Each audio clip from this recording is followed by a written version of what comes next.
Hello and welcome back to the NBA DFS Slate Breakdown for Friday, November 1st. We are here. It is the first of the month, and let's figure out how to pay your rent.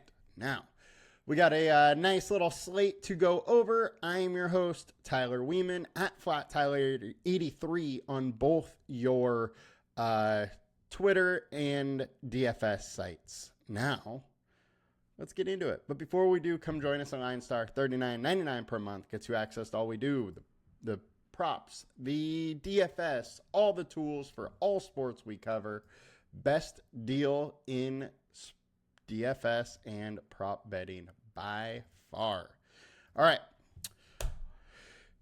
We got a 9-game slate on FanDuel, and we have a 7-game slate on DraftKings. Once again, DraftKings cut the late games. Kind of surprised FanDuel hasn't done this with DraftKings as they did last year, but hey, this is what they're doing. So let's go with it and see if we can get some edge here.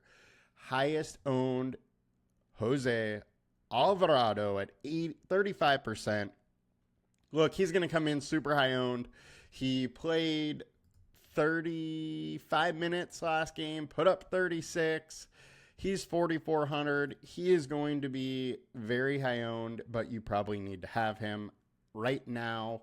I have a bunch of him, and I imagine I will continue to get a bunch of him unless some other crazy value comes out or he's not starting. Now, with him paying 35 with the other injuries, I would be surprised if he was not starting. But, I mean, it's possible. Next, Jalen Suggs, 6,800. There's no Paulo Banchero, and that's really why he is coming in so high owned. He also has had 3 very good games in a row, playing 35 minutes, 31 minutes, right around there, but he's been getting there. Now he is in a very tough matchup for guards. I also think he actually takes a little bit of a hit without Banchero there. So I'm actually not getting too much Suggs in this spot.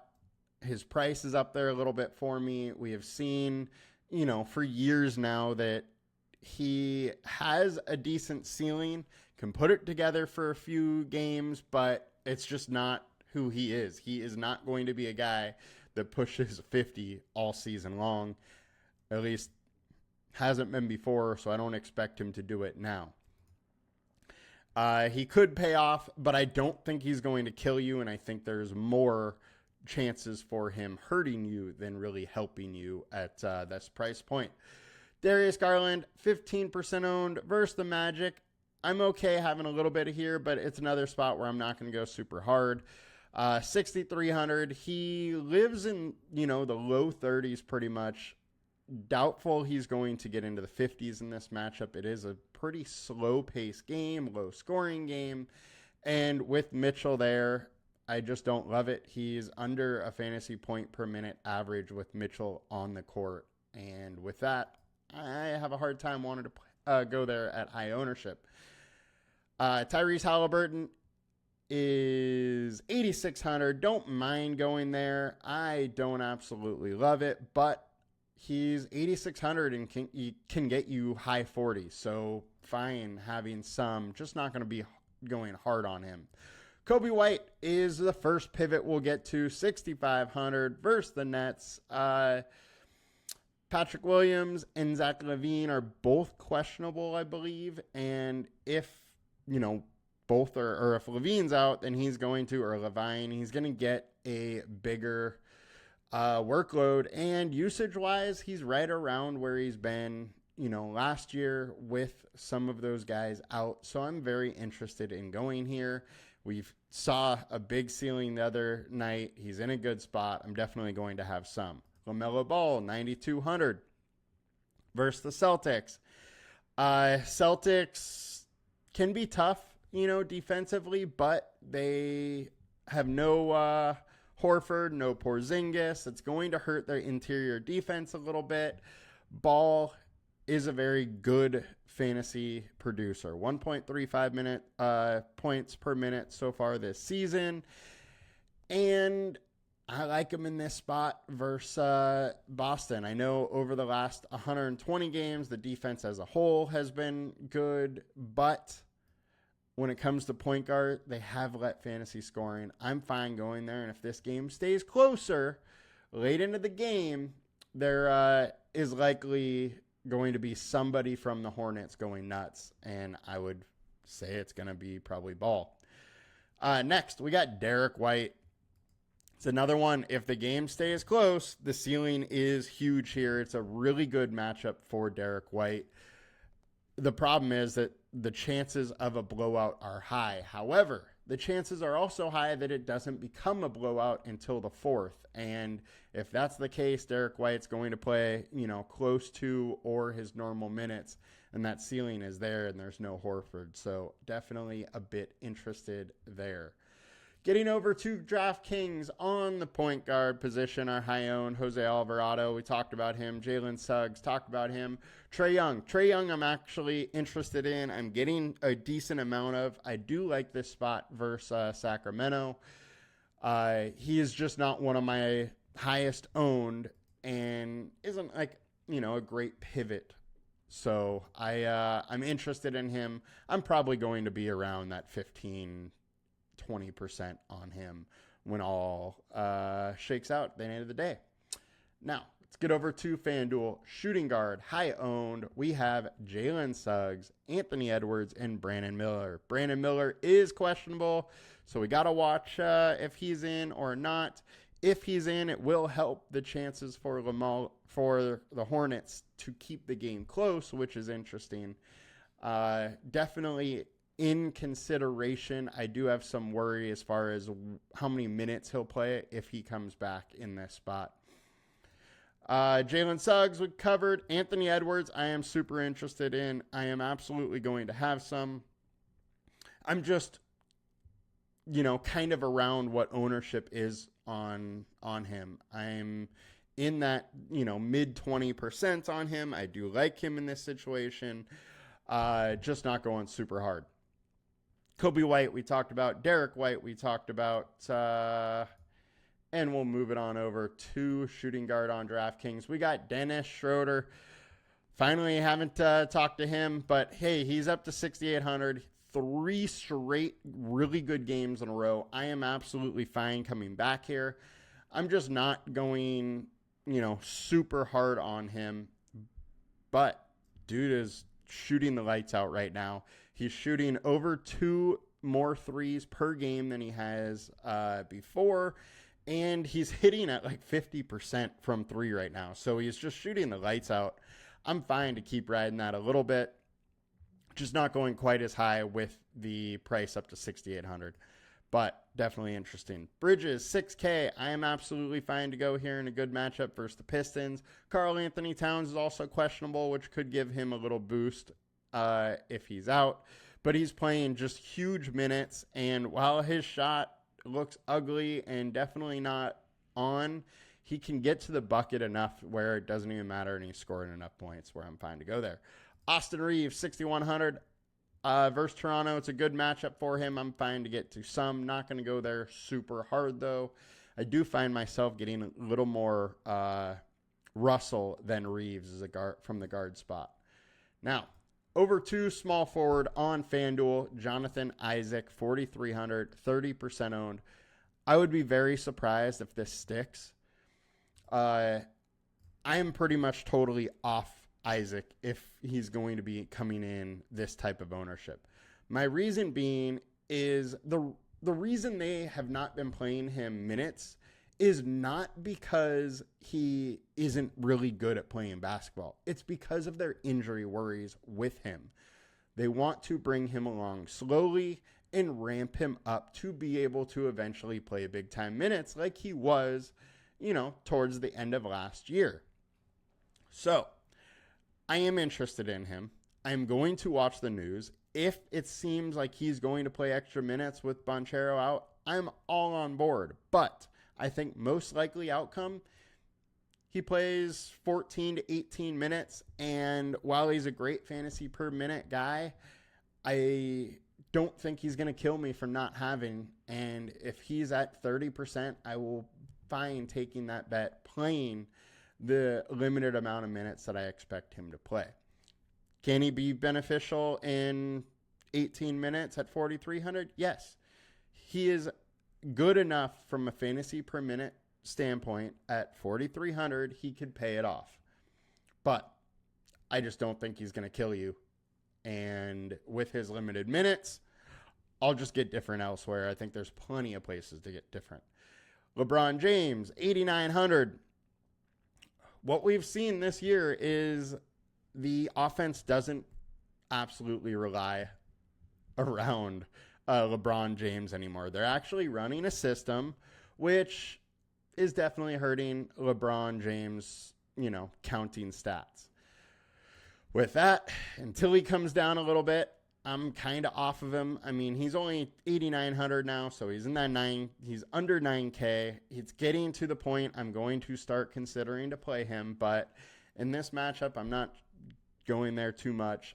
I get it if you want to go there. I'm just not. I would way rather Anthony Edwards. Other pivots, 6,500, Josh Hart. Cat is questionable. If Cat is out, it's going to help him big time. But regardless, he's playing huge minutes, 37, 38, 42. He's going to be out there a ton, and I'm definitely fine going back in a matchup versus the Pistons. Cameron Johnson, 5,700. Dude made 6 threes the other day, 4 last game, 3 the game before that. He has a green light to shoot threes, and this is a great matchup for it.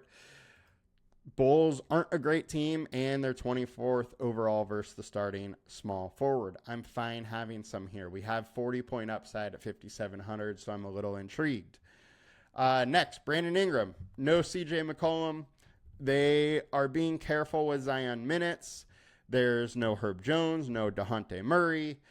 Alvarado is likely to start at point again, but I think the ball's going to be in Ingram's hands a decent amount. And in these fast-paced games are games that he can really succeed. So definitely interested in 7,800 Brandon Ingram with everybody hurt. I think his minutes could get up there, 34, 35, 36 minutes, something like that too, which in this matchup is just great. So I love Ingram, probably going to have a lot of them. Jalen Johnson, I am also going to have a ton of. I am shocked that he is only 7% owned at 8,400. He has 2 back-to-back 50-point games in a very plus matchup versus the Kings. These fast games are the ones that he excels in. I said that versus Washington, and he went for 50-plus. Fast-paced games. Now, the Kings are a much better team, so there's not as many turnovers, which does limit his ceiling a little bit, but I'm still intrigued. Any fast-paced game, I'm intrigued on with Jalen Johnson. He just scores so much in those type of games. David Roddy, 4,300. Look, he is the same price as Isaac, but I think there's a way more upside here. He played 32 minutes versus Washington.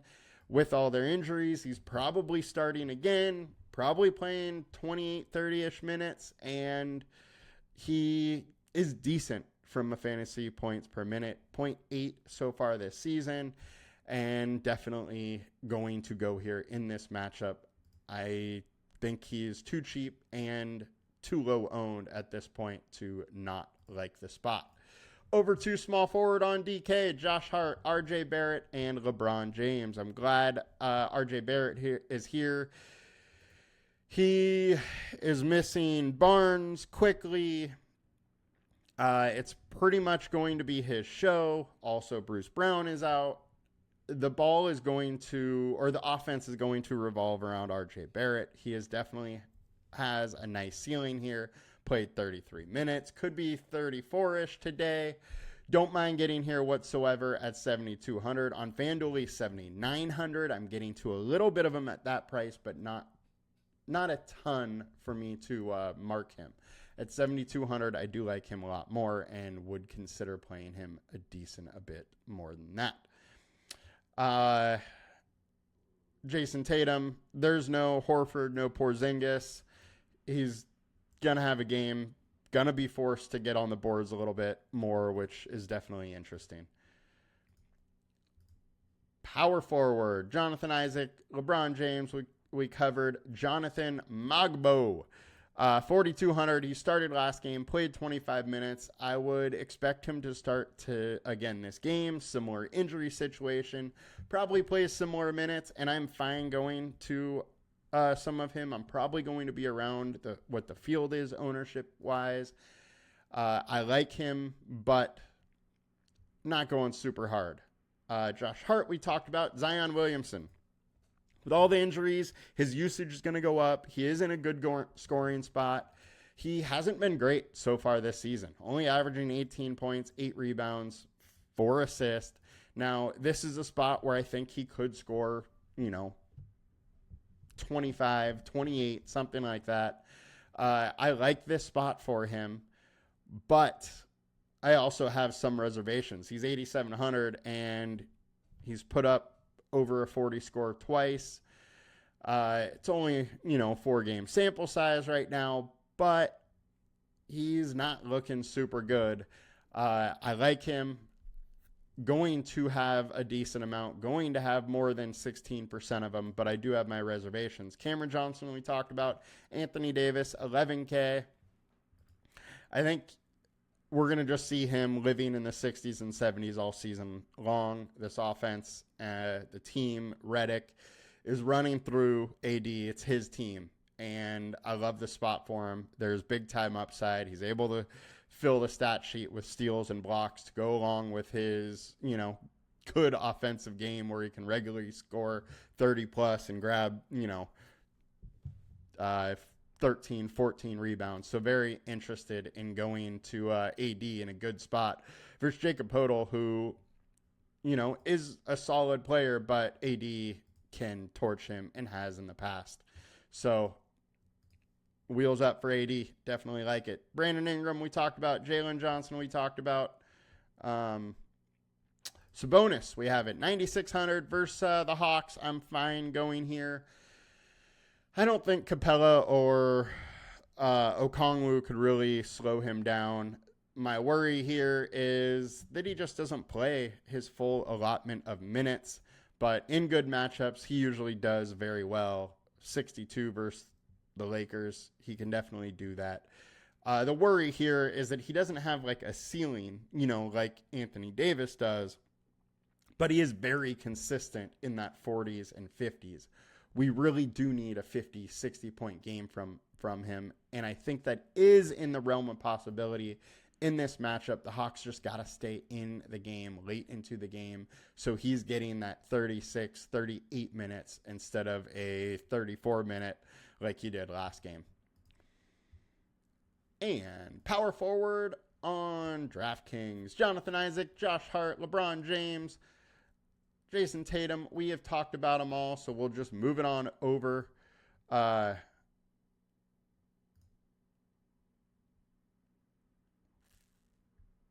there it is. Moving on over to center spot. All right, Jacob Poeltl, 20% owned. I love me some Poeltl today. I'm going to have a lot of him. I'm going to have a lot of AD. I like them both. I think this is a great matchup for centers. This game stays close. Both should get there. Toronto's also pretty beat up, so their starters could very well play a little bit longer, even if the game is blown out. Luke Cornett, 3,900. Him and Alvarado are good chalk. They're going to be high owned. I'm going to be playing him. He is likely to start. We see 30s, 37 from him in starts before, and they haven't been worried about giving him those extra minutes in those starts. So if we look, go back to his player card, he's had 4 starts in that span. Every one has been over 30s, 3,900. I'm playing him. So it is what it is. He's going to be high owned, but I'm fine with that. AD, I love. Definitely going to have some of him. Sabonis, I like. Going to have some of him. Those are my pivots. I'm pretty much paying up to get different at center a little bit. Now, on to DraftKings. Isaac, Cornett, Poeltl. We have covered them all. My stance on Poeltl. Definitely not using him in the center spot. I could tell you. Isaac. Definitely not using him in the center spot. Cornett, 3,400 on DK is criminal. He's going to be 40-50% owned on a 7-game slate on DraftKings. So definitely need to consider him. That'll do it for us today, guys. Happy Friday. Have a great weekend. My NFL DFS show will be out later today, and I'll be back next week with more NBA. Have a good one, guys. Enjoy your weekend. Let's make some money. Peace.